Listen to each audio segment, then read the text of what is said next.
तो किसान इसी दिन से धान की बुवाई शुरू करते हैं, जिसे अखी मुठी अनुकूला कहा जाता है। अखी मुठी अनुकूला, नाम ही कितना अनूठा है। हाँ, तो आप देखेंगे कि हर जगह ना एक नई और कभी ना खत्म होने वाली शुरुआत का भाव है। तो अगर हर जगह ये अनंत वृद्धि का ही भाव है, तो शायद यही कारण होगा कि समय के साथ लोगों ने इसे मूल्यवान धातुओं में निवेश से जोड़ लिया।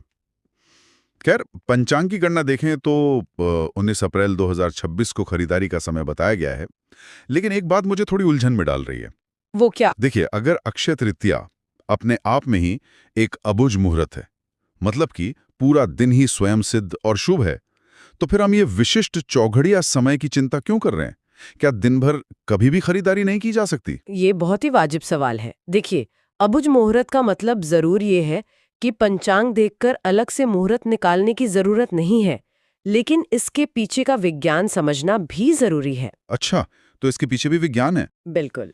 ज्योतिषीय समय को ना ग्रहों की चाल के आधार पर अलग-अलग हिस्सों में बांटा जाता है, जिन्हें हम चौघड़िया कहते हैं।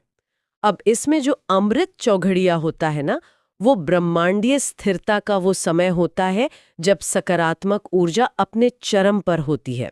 अच्छा, मतलब शुभ तो है ही, लेकिन उस शुभ में भी सबसे बेहतरीन समय। एकदम सही। जब एक अबूझ मुहूर्त के साथ ये अमृत चौघड़िया मिल जाता है तो शुभता कई गुना बढ़ जाती है।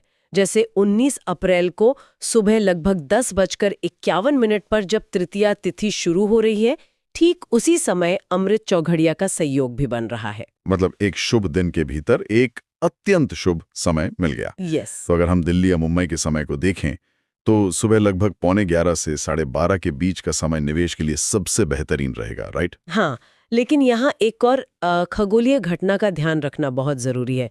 देखिए, 19 अप्रैल को रविवार है ठीक है। और रविवार की शाम लगभग 5 बजे से 7 बजे के बीच राहु काल होता है। ओ, राहु काल, इसे तो शुभ नहीं मानते। बिल्कुल नहीं। राहु काल को ब्रह्मांडीय उथल-पुथल का समय माना जाता है। तो भले ही पूरा दिन शुभ हो, लेकिन इस उथल-पुथल वाले समय में किसी भी नई खरीदारी से बचना चाहिए। तो मतलब सुरक्षित रहने के लिए शाम 5 बजे से पहले ही अपनी खरीदारी पूरी कर लेना सबसे उत्तम है। हाँ, यही सबसे समझदारी भरा कदम होगा। तो कुल मिलाकर इस पूरी चर्चा का निष्कर्ष क्या निकलता है?